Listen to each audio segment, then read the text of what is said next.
चाहिँ 2-3 महिना भयो अनि साथी बाहिर जाने भएर साथीले मलाई छोडेको हैन जस मिलाएर पाए हैन अनि सबै कुरा चाहिँ नभनौँ है भिडियोमा भनेर है मलाई चाहिँ त्यो बाइक चाहिँ कम्फर्टेबल छ अलिकति यसको अलि नजिक आउनु कता नजिक यसको चाहिँ के छ भने अलिकति यो साइडहरू यताउति अनि यो लुब्रिकेन्ट्सहरू फेर्नु पर्यो भने चाहिँ अलिक महँगो छ हैन यसको प्राइस होला लगभग अस्ति फेरेको मैले यतापट्टि लेफ्टको फेरेको लगभग 6000 जति पर्यो हैन यसको सामान चाहिँ आरसी चलाउन मजा छ तर सामान चाहिँ एकदम बहुत महँगो छ है। हेलो दर्शक नमस्ते welcome back to another new episode. सबैजना सन्चै आर्मी हुनुहुन्छ ल हैन म पनि सन्चै आर्मी छु अनि यतातिर हाम्रो के अरे सुजन भाइ अनि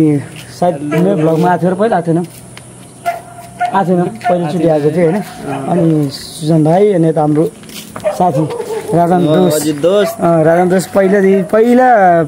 भ्लगमा आएको थियो हामी सानदेखि एकदम मिली फर्स्ट भ्लग पहिला सायद मेरो युट्युबमा चाहिँ उसलाई मैले देखाएको थिएँ फर्स्ट भ्लगमा देखाएको थिएँ त्यतिखेर मलाई चाहिँ खासै त्यति धेरै आउँथेन कि बोल्न पनि अहिले चाहिँ धेरै कुरा जानिसकेको छु होइन। लगभग अहिले हामी चाहिँ कहाँ छ भने यता यो बन्दीपुर जाने बाटोमा र बन्दीपुर पनि यहाँबाट देखिन्छ होइन म तपाईँलाई देखाइदिन्छु अनएक्समा हामी चाहिँ यो चाहिँ बन्दीपुर है सायद यो देखिएको चाहिँ डुम्रे बजार पारी भानु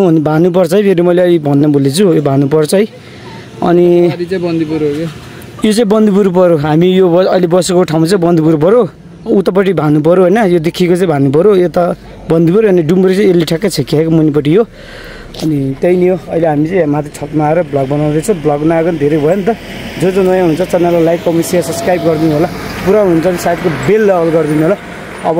तपाईँहरूले सपोर्ट गर्नुहुन्छ भने म डेली भ्लग हामी सोचिरहेको छु त्यही हो। अहिले अब हामी मुनि झरेर चिया खान्छौँ अनि त्यतिखेर भेटौँला है अब चिया खान भने साथी एउटा मेरो साथी यता मेरो भाइ ल भाइ चेस हानौँ त ट्याक्क लाएर खास त अब गर्मीमा चाहिँ हामीले खानुपर्ने ब्ल्याक टी हो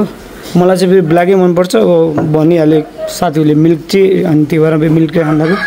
यतातिर कस्तो बबल देखेको है साथी ल चिया हान नि त कस्तो एकचोटि टेस्ट गर न टेस्टी छ बबल पहिला खाउन नि के अरे गाउँको लोकल भइसक्यो त्यो यता त जान बिन्दास बोल्नु है दोस्त ल म नै खान लाग्छु होइन मैले एकचोटि ठिक छ ल त्यही नै आजको भिडियो चाहिँ मैले आज अपलोड गर्ने सोचिरहेको छु अझै यहाँ बाहिर गएर यसो टेस्ट हान्नु पनि छ बाइकहरू होइन टेस्ट राइड हान्यो नि त भाइ अहिले मेरो बाइक टेस्ट राइड हानेको होइन आरसीमा चाहिँ तिमीलाई बबल दिन्छ ल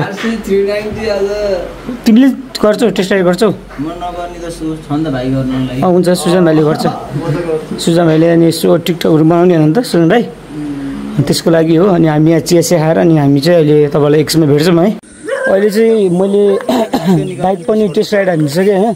जस मैले बाइकको बारेमा चाहिँ केही पनि बोलेको थिइनँ होइन आज चाहिँ मैले बोलेँ अनि फेरि तपाईँलाई फेरि गफ लाग जस्तो हुन्छ होइन तर किनकि महँगो भयो बाइक महँगो त्यही माथि सबै कुरो महँगो होइन अनि यसको टायर महँगो अगाडिको पनि यो मैले फेरेको अस्ति टायर फेरेको यो टायर पनि महँगो छ आरसी बाइक चाहिँ चलाउनको लागि चाहिँ मजा हो तर यसको सामानहरू चाहिँ अलिक महँगो छ होइन अनि यतातिर हाम्रो भाइ यता साथी छन् होइन अब खाजाने टाइम हुनुलाई अब एकछिनमा हामी निस्किन्छौँ अनि फेरि आज म चितवन जानु कि त्यही भएर अनि तँ अहिले मैले देखाएको थिएँ नि त ऊ रहेछ के अरे केबुल कारको ऊ के भन्छ त के हो दोस्तो 5 स्टार होटल के अरे 5 स्टार होटल हो र केबुल कार स्टेसनमै अहिले हामी कहाँ छौँ हेर ल ट्याक्क भन्दैम त यहाँ ट्याक्क देख्नु सक्छ ल बन्दीपुर एक छाप तनाउ भन्ने ठाउँमा छौँ है अनि बन्दीपुर जाने प्लान थियो तर हामी चाहिँ यो होटलमा तर नामसम्म केही पनि छैन चाहिँ होटलको जस अलिकति मन परेर अनि यता हाम्रो अब 220 है पुरानो मोडलको 220 तर एकदम खत्रै छ यो बाइक पनि अन्त मलाई पनि लास्टै मन पऱ्यो। साथी के भन्छ त तिमीलाई सब ठिक छ दोस्त रमाइलो भयो त्यही हो तिमीसँग भेटघाट भयो दोस्त खुसी लाग्यो है ल साथीसँग भेटेर पनि आज हामी छुट्टिँदैछौँ होइन फेरि अब किन भन्दा फेरि अब अलिक पछि हामी राइडमा गइन्छ होइन अनि हाम्रो सुजन भाइ यता सुजन भाइलाई देखाउनु पऱ्यो नि त होइन सुजन भाइलाई नि अस्तिको भ्लगमा पनि त्यति देखाउन पाइनँ अनि जस अब यो भिडियोलाई सबैजनाले माया सपोर्ट गरिदिनु होला मैले चाहिँ बाइकको बारेमा चाहिँ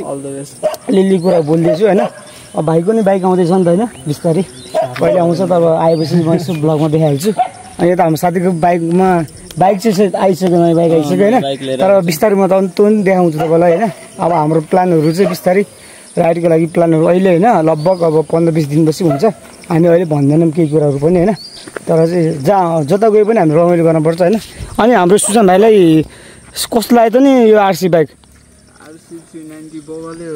हो अलिकति पावर कम है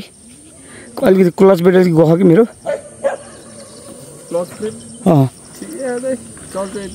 चल्नु त चल्छ अलिकति झाउ पनि हुन्छ जस अब फेर्छु म बिस्तारै सोरुममा गएर फेर्छु होइन अरू त के भन्नु छ र अब त्यस्तो केही पनि छैन हो भन्नु यस्तो कुराहरू मकैबारी यतातिर के छ खै हेरौँ यतातिर मकैबारी टन्ने छ ल उता मुनितिर मकैबारी टन्ने छ यता हेर्नु न बाख्राहरू चराएर आउनुभयो उताबाट कताबाट यो बारीतिरबाट होला है सायद ल अब यति नै हो भिडियो चाहिँ धेरै खास त 10-12 मिनटको बनाउनु पर्ने होइन अरू के भन्नु छ साथीहरू केही भन्नु छैन दोस्त अब रमाइलो त्यही हो मेरो च्यानललाई सबैजनाले सब्सक्राइब गरिदिनु होला होइन छिटोभन्दा छिटो 40K हिट हान्नुपर्छ सबैजनाले माया देखाइदिनु होला भन्न चाहन्छु ल कतिको सपोर्ट आउँछ यो भिडियोमा दामी सपोर्ट आयो भने चाहिँ गिभवे गरिदिन्छु म एउटा हेलमेट तपाईँलाई है अनि यति भन्दै म 2-4 शब्द यहीँ टोक्न चाहन्छु जय नेपाल।